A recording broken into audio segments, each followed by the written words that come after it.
just a life hack for you guys if you have a local Costco near you. I have no idea if they still sell them. But they have these really thin waterproof jackets that come in little pouches like this. And they're great for protecting your book babies. I mean, they are waterproof, they are zippable, and they can hold at least 2 to 3 books at a time, depending on how much you want to get in there. So, life hack. Hey, what's up guys, it's Steph, and we are here today with a monthly book haul wrap-up. I will be doing another video on Monday regarding the books that I've read and finished this month, because I actually finished a really big amount of books this month. Right now, though, because I have so many books that I did get this month, we're just going to go over those first in this video, so let's check that out, because like I said, if you saw the thumbnail, I got a lot of books this month. What was really fun about this month is I actually went out of state, so some of the books that I do have, I bought in different states, which is really cool, even though I've gotten books like on Amazon and things like that where they obviously come from out of state, or they come from like overseas, but to actually go to another state and buy them myself was really dang cool, okay? So I was going to do a road trip wrap-up to regards to my road trip TBR. That video went kapooty, so I'm just going to retell you guys about the 5 books that I bought out of state. It's a really funny story. Every time we went to a Walmart starting in Arkansas, I ended up picking up at least one book. The first Walmart we went to, I found this beauty, which I'd never seen before. I didn't even know it was a thing. And that is Coco, a story about music, shoes, and a family. This book, just look at it. It is absolutely beautiful. It's like a hardcover. It's like on the hardcover. It's not like a dust jacket or anything. I immediately fell in love with it and had to get it. The artwork inside too, there's not much of it, but like every chapter, it has the Rivera family tree as well. And every chapter has things like this between Dante and Miguel. And here's one with Miguel on it. Oh my gosh, this book was so good. This isn't even the only Coco book I got, mind you. I got 2 Coco books, and I read both before seeing the movie.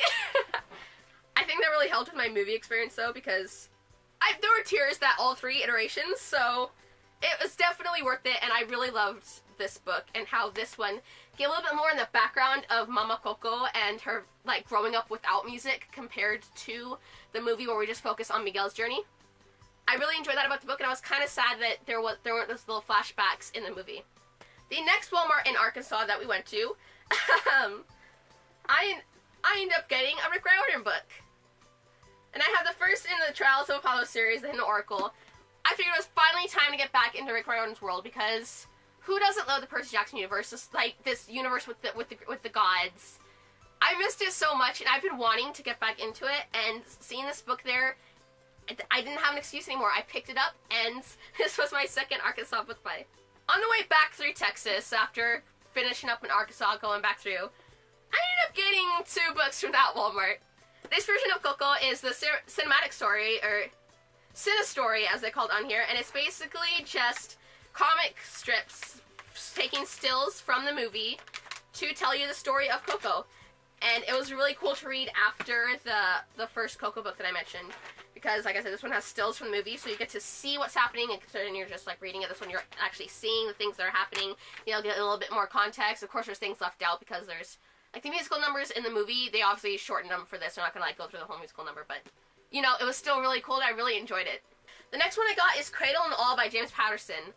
This one, it just seems so interesting, a really interesting concept of one girl is pregnant with God and the other girl is pregnant with the devil, and plus creepy statue, because thanks Doctor Who, you've ruined statues for me forever because Weeping Angels, but like just the creepiness of the cover and the interesting concept, I wanted to check it out. The last book I got on my road trip, because when you travel across the United States and you go through New Mexico, there's one place you have to stop in New Mexico. And while I was there, I bought this very overpriced book, The Alien Abduction Files, the most startling cases of human-alien contact ever reported, by Catherine Martin and my favorite author name ever, Denise Stoner. I can't believe I helped fund the aliens. $17 for this. All their books either $17 or $21 or $2.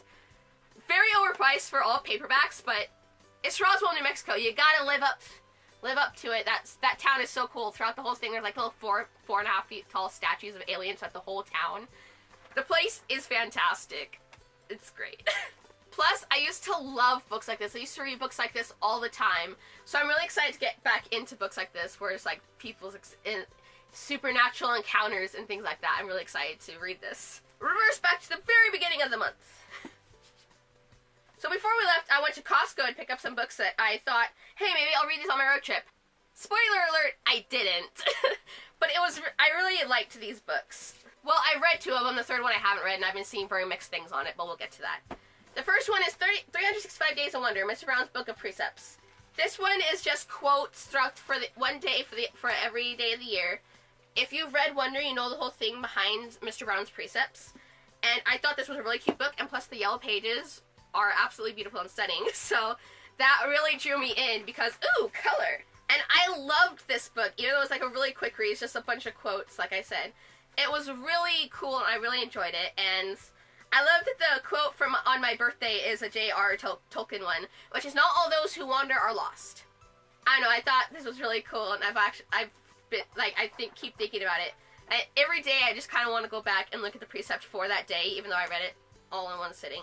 I just want to, like, look back at each precept for each day, and just kind of read, like, there's a monthly little paragraph before, or not paragraph, but, like, a monthly little essay, page and a half maybe, of the Mr. Brown talking about the precepts for that month, and, like, things around, like, kind of linking back to the Book of Wonder, and I thought this was really, really cute. Next is one that I read back in October, I believe. I believe I first read this after What Happened in Vegas. And this is where it ends. I don't want to butcher the author's name, but this one is about a school shooting, and I always find myself thinking about it. And there's just been so much lately, you guys. And honestly, just, like, thinking about this, it makes me think about the time that there was, like, a bomb threat at my high school, my senior year. And it's like all this, like, looping tragedy. It's, like, very easy to fall into, like, a pit of despair. And I just like having this book around. And not only this one, I want to get Time Bomb, which is a book that just came out earlier in March, but that's a different story. And let's move on to the next book. And that one is The Hazelwood by Melissa Albert. Now this one I've been hearing very mixed things about. I initially loved the cover. I loved the concept of, like, oh, I'm a sucker for those ones like, oh, there's a magical forest by Grandma's house and stuff like that. It reminds me of things like Fablehaven. Is it Fablehaven? I haven't read that book series in so long. But things like that reminds me of that, and look how pretty it is.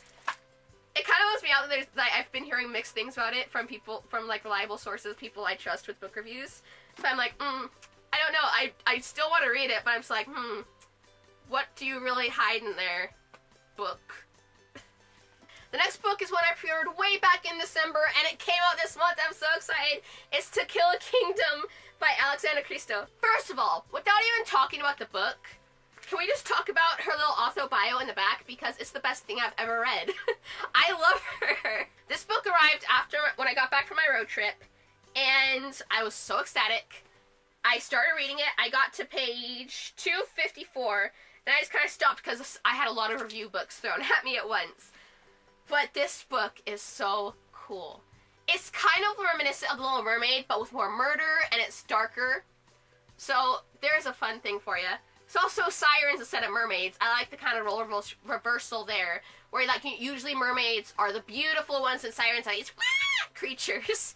But in this book, sirens are the ones who are beautiful and they lure people to their death, which I am enjoying it very much. I really can't wait to finish this book. I'm in love with these characters. I just love this book a lot, guys.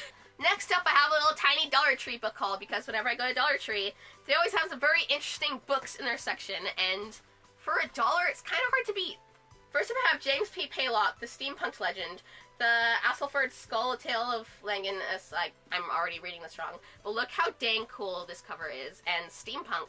I'm here for it.